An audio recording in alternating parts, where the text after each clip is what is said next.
Hey, everybody. Welcome to the Climbing Sycamores podcast, where we look at today's topics to get a better view of Christianity. I'm Annie Beege, and I'm joined by my friends Ben Sadler and Matt Harbach.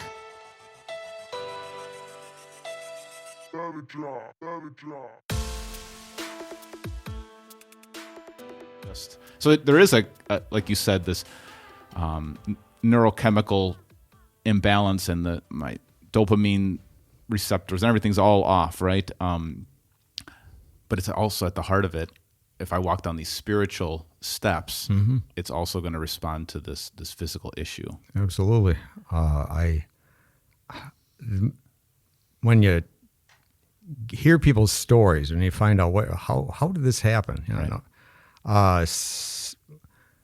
some studies I've read talk about how the majority of addicts have some church background, some religious background. In fact, very often a very strong. But there wasn't grace at the heart of it. So you think how if I'm going through life anxious and guilty, which so many people do, you do that normally anyway.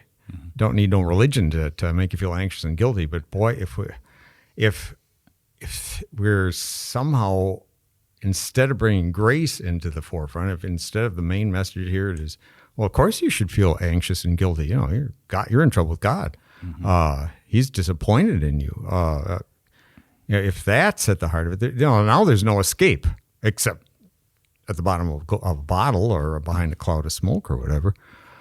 So we can be reinforcing the conditions that addiction thrives in. If it's only law or legalistic or condemning. Yeah. By way of contrast, if people understand you're loved here, you're accepted here, this is a safe place. God is a safe place. Yeah. You come to him as you are, and you're not going to scare him off. Right. If that can settle the brain down. In fact, I read some studies have been done of people who've severely traumatized people. People who have a high ACE score. If they'll do brain scans on them, and it's the midbrain amygdala is that's getting all the juice. That's firing like crazy. Forebrain, where the thinking, the reasoning, and the planning is supposed to go on, that's just not getting the juice. So they're purely reactive.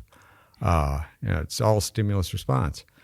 But if you take those people and in the studies they've done, if they, after several sessions with a non-judgmental listener, somebody where I'm going to tell you my troubles, you're not going to condemn me, you're not going to tell me how to fix it, you're going to listen without judgment. They do the same brain scans and the chemistry's changed.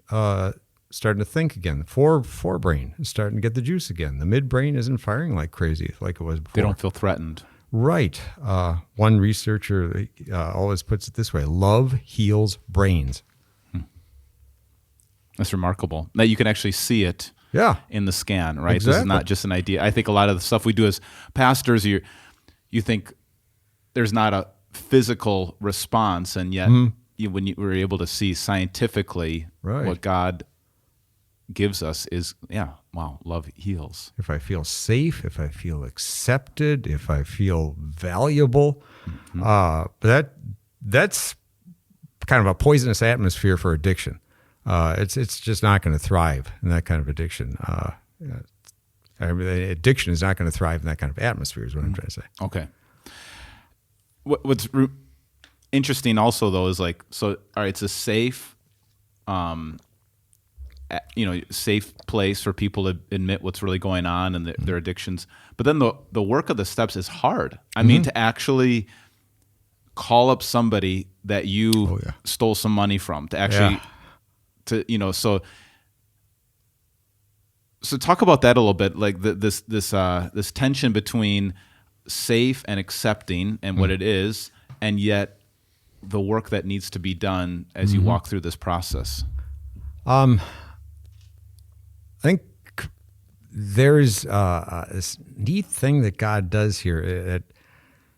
he's accepting me by grace. He's saying, I'm your God, I'm your Lord. Your problems, those are my problems. And then giving us that dignity of saying, and I'm not just going to say, okay, you just sit there and stay out of trouble and wait till I come back for you. I'll handle everything here. He says, no, we're going to work together. I'm giving you some responsibilities. So I'm going to do some hard work. And am I going to get it all right? No. I mean, who's good at being? I know I'm really good at being bad. I'm not all that good at being good. Right. But it gets better too. You make those baby steps, and here's I'm messing up sometimes in the process, but here's people that'll listen to me and love me, and God isn't rejecting me for mistakes I make along the way, and it works. So giving that goal of making these amends or making these changes gives dignity. You have something to do. Your life is got worth, and it's got purpose, and there's things for you to do now. Yeah. And to see get the surprises that happen along the way too. You're talking about the amends steps. That's one that, those are the toughest for me. It's like, I don't want to go admit to anybody I was wrong. Phil's never wrong. What am I talking about, man? But sometimes, first of all, you imagine the worst, that people are going to say, I don't want you in my life anymore. Imagining the worst case scenarios, which sometimes happen. Yeah. I've gone to people to make my amends, and I had no right to do what I did to you. You're darn right you had no right to do what you did. And I'm like, okay, I guess I had that coming. But then there's all those times that people are just so glad that you came to them. It's like, oh, good, we're getting the air cleared. I wanted this for so long. Yeah. Had one guy tell me he was getting near the end of his prison bit and feeling awful about how he hadn't been there for his kids because he was locked up for all this time. And he was on the phone with his daughter, he said, and telling her how terrible he felt, how he just hadn't been there for her. He'd let her down so badly. And she said to him, Dad, you're coming home soon, and you're coming home to be our father. And if you're going to be our father, you have to forgive yourself. You can't do the job of being our father if you're living in all this shame that you have right now. You got to live in forgiveness. And that was his amends. Yeah. His amends to his children was to accept forgiveness and live in forgiveness. I remember hearing a talk that you gave, and I don't want to misquote you, but you were just talking about the effects of shame and how, shame doesn't help anything. To live under that shame, it makes it worse. Absolutely, like with this father. And I don't know if you want to comment more on the power of shame and the power of the gospel. And if I'm nothing more than the sum total of what I've done wrong, what are you going to do with that? Garbage is not redeemable. So here's our sweet Lord telling us, you are worth everything to me. You are, right now, I could live with you. I want to live with you. I am living with you right now, just the way you are.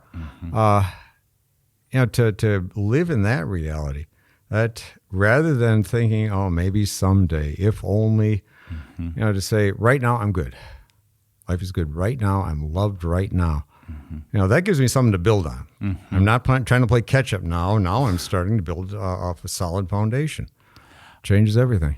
I find so much encouragement in the Gospels that Jesus' ministry started at his baptism, and at his baptism, his Father says, "This is my Son whom I love; with him I'm well pleased." Yeah. And now go do the work. And you look at Jesus like he hasn't done anything yet to be pleasing, or he hasn't started his ministry, and so he starts from, like you were saying, you start from that place of being pleased by the Father, and not at the end, right after you did something enough to figure it all out. I use the prodigal son story a lot in ministry, and there's so many things that you can take out of that apply to addiction and recovery. And one of them is that the son drags his sorry butt back home, and after he's done so much to bring grief into his family, and I always love to point out, what was the propelling force? He was hungry. Yeah.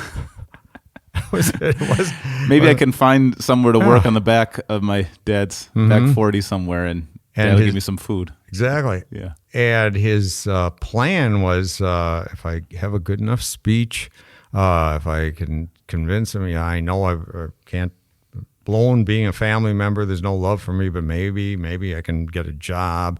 And the fact that his father didn't even want to hear it. Yeah. I was like, never mind, you're here. Yeah.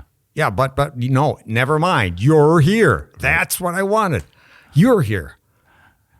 In this book that I'm reading, they're talking about sometimes sponsors as you come up with your list of all the things that you've done wrong and you want to talk about them. And sometimes the most powerful thing a sponsor can do is like, next. as you're, and I did this horrible thing. Next. And then I did that and I stole that money. Next. Just let's get through this, and so that is one of the things I remember telling a woman one time. She come to me with fifth step, and she got to the end and she said, and why do you think we have to bring in another human being? Why is it not enough to just talk to God and to myself? And I said, well, think of the stuff that we talked about here today. And I didn't run screaming out of the room. Yeah. Sometimes to have another person look you in the eye and say, as you're telling them all this stuff and say, and I'm still good with you. Yeah. That's what helps make it real that, God is doing the same thing. Yeah. We need that. I ain't chasing him away. He's not disappointed. Yeah. I think that's really important. I mean, the scriptures talk about confess your sins to one another. So, I think it's in James, and the power of confessing it to a human being and not just, I confess it to God. Well, okay, how you feeling? Do you still feel, and you're still walking around with shame, like that relational thing that you're talking about? Yeah. I've asked people often, as I can see they're just filled with shame. If you could see God's face as he looks at you, what kind of expression do you think he has on his face? And almost always disappointment. Yeah. That's people are just assuming God is up there saying, well, I had a guy tell me that one time. As he was working through his addictions, he could barely pick his face up off the ground, and he knew all the Bible stories. He knew the Bible truth, and his take was, I know God is contractually obligated to save me and forgive me, but I don't think he likes it very much. Yeah. And, wow, there to get out of that and see another human face saying, I'm glad to be with you. Yeah, that's huge. That's huge. Pastor Bill, when about 4 or 5 years ago, interviewed the mayor here in Franklin and said, what are some of the biggest issues in our city? And, it's not poverty. It's not, it's drugs. Even in every community, it's drugs. And so we talked about a lot of different things about, understanding things chemically and the spiritual aspect of shame and the reality that we're all in the same boat. Is anything else that we could do as a church, you think, to be, what would you, anything else we could do as a church to help our community when it comes to the reality of addiction? Anything and everything we do. Well, there's a bunch. Educating ourselves about the realities of addiction and recovery, being a place where, just knowing some of the terminology, knowing some of the ways that addicts who are in recovery start talking, just knowing some of that and sprinkling that in with the what's being said in church and sermons and Bible study, etc. That. I've seen that over and over again. People who are in recovery will hear that and recognize, I think I'm in a good place. I think I'm okay here. That's a huge help. And then having the openness and honesty that they need. This is a safe place to be open and honest. No matter what you got going on. We'll talk about our faults. We'll talk about this. Not just in the past, but the struggles we're going through right now. We'll talk about that here. It's okay. The more people hear that, the more they're going to, okay, maybe I'm not the only freak. Maybe just maybe, I'll be okay here. Maybe they're not going to run screaming out of the room. That's a big deal.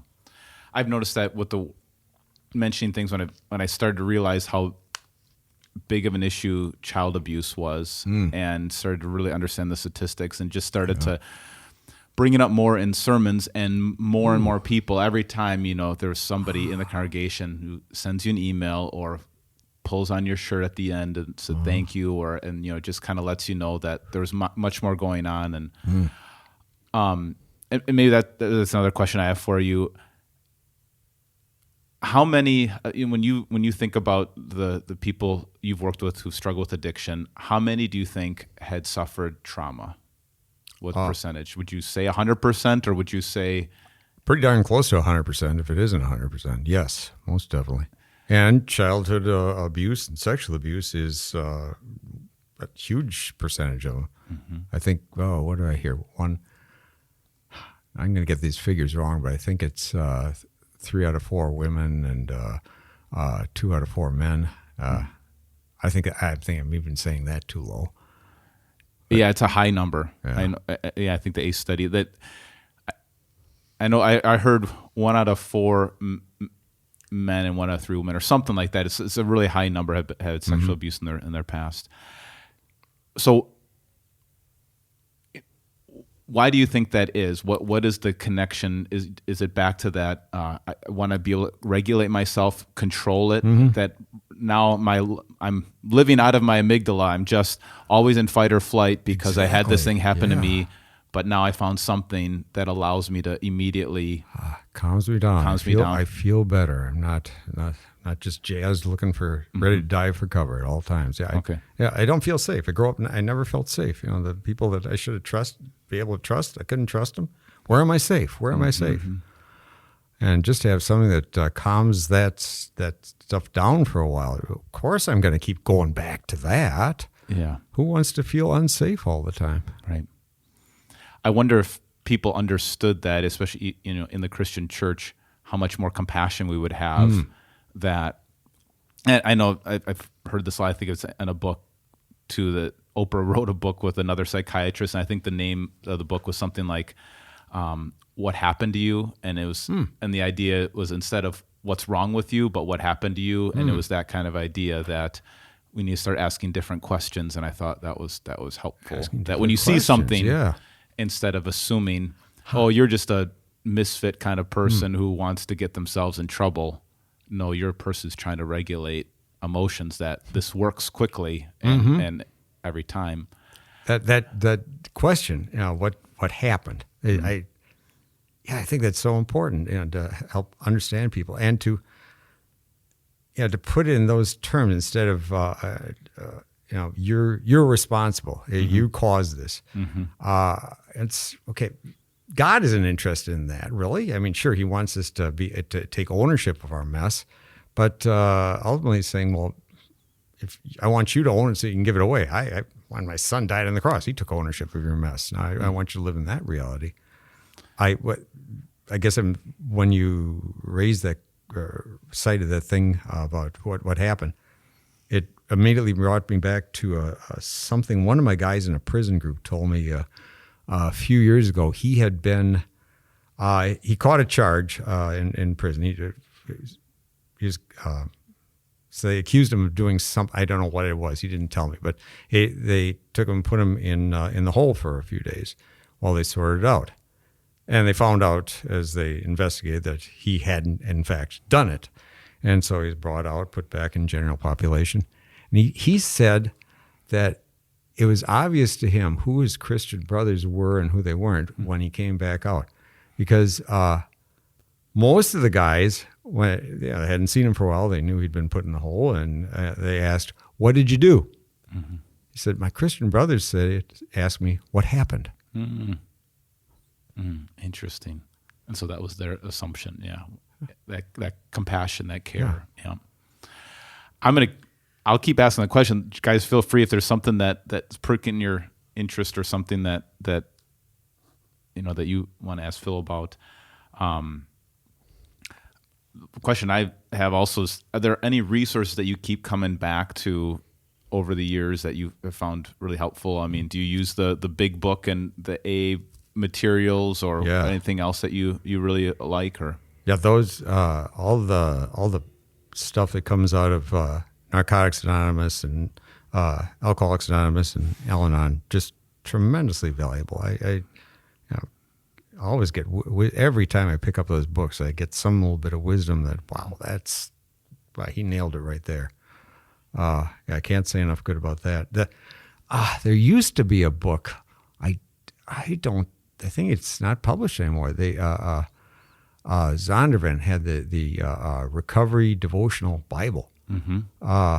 It was a tremendous book. Had these great little insights about recovery connected with different Bible stories, little footnotes about it, written by some people who really knew about addiction.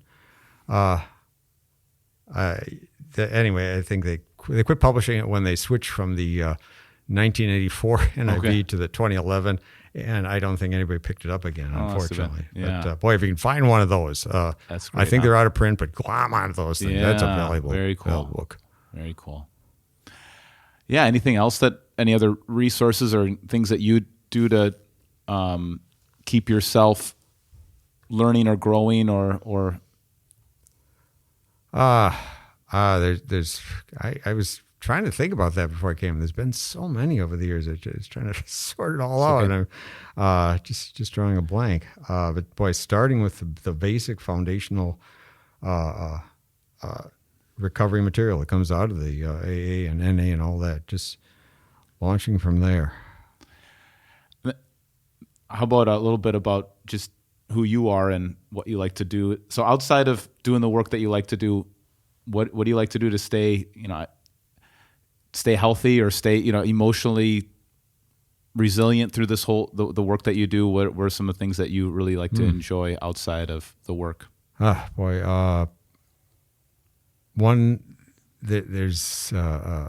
this thing I've seen over and over again. People, if you get into your head, if you start living in your head and you start treating yourself like, this is just this flesh robot that I ride around in, but I'm up in my head.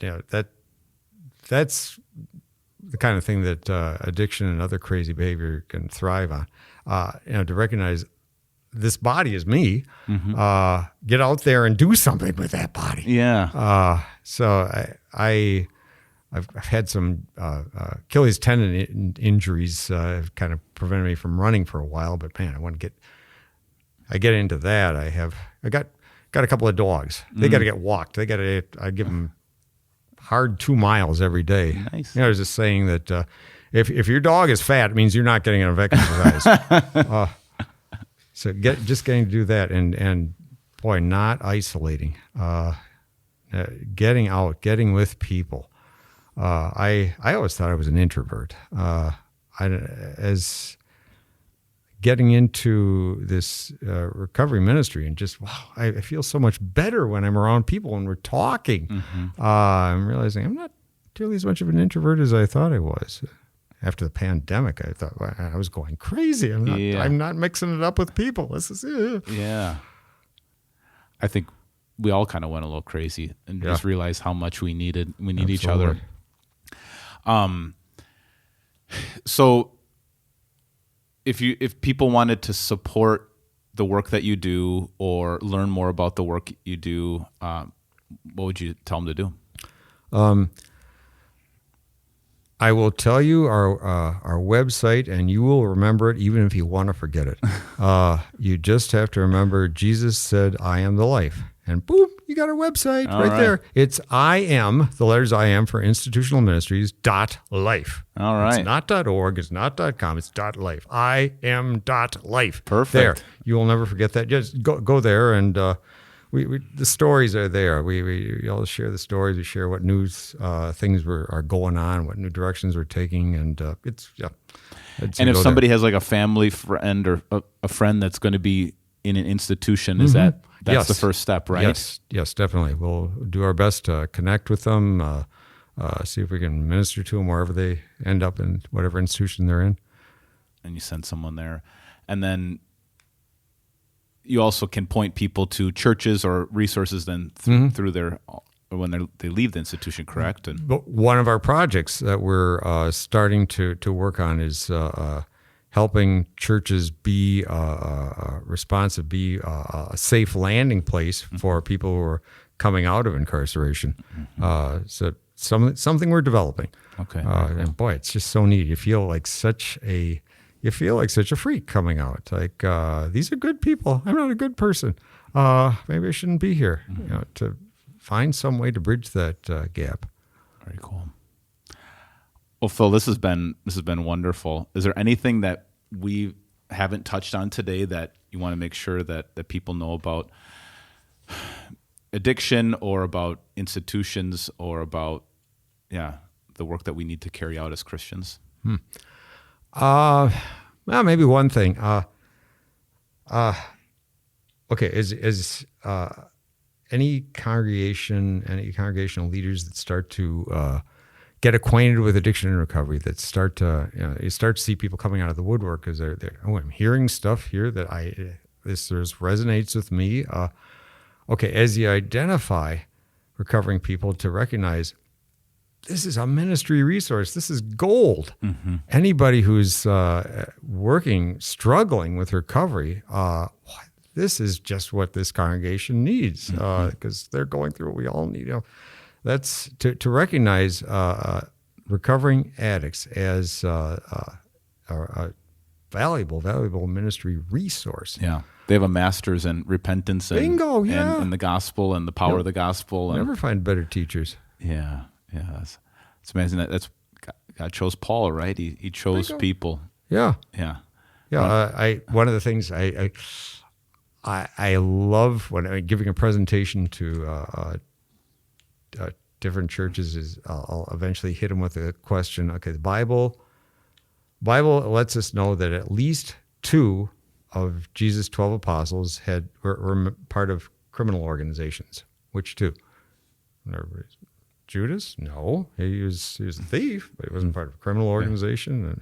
And it was Simon the Zealot, part of an anti-government terrorist group, dedicated to violent overthrow of the Roman invading force, and Matthew, because he's connected as a tax collector. Yeah, and the Roman government did not hire people. They didn't pay people to collect taxes. They sold the right to collect taxes to the highest bidder, and that was usually organized crime families who would then hire local thugs to do the actual collecting. Yeah. And guys like Matthew are here saying, money? Ooh, give me some of that. Right. I'll bring poverty and ruin into my community. Just give me the money. Yeah. And Jesus says, and you're my guy. I want you in this group. With this government-connected criminal activity, and you with this anti-government criminal activity, Simon, you guys are brothers now. Let's see how this plays out. And you knew Matthew had to be, because after he starts following Jesus, he had no problem throwing a party. Yes. With a bunch of prostitutes and other tax collectors. First thing he does, invites all his low-life friends to meet Jesus. And Jesus, his response was, oh, man, I'm so glad to meet you guys. Thanks for inviting me to your party.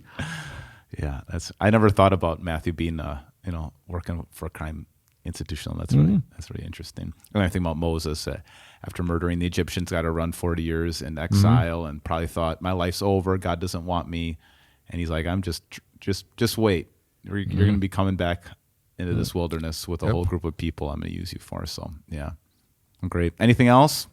Man, oh man, covered a lot of stuff. I really, really appreciate the chance to talk to you about this. This is so good. And it's so gratifying to see how many churches, how many ministries are more and more recognizing ministering to people with addictions. That's our call. It's not just something somebody else does. It's our job, and being open to that. It's a change from when I first started. I've been in ministry for over 40 years now, and boy, I'm glad to see that shift. Very cool. Well, thanks, Phil. Very good. You're sure welcome. Thanks, Phil. Okay. Thank you.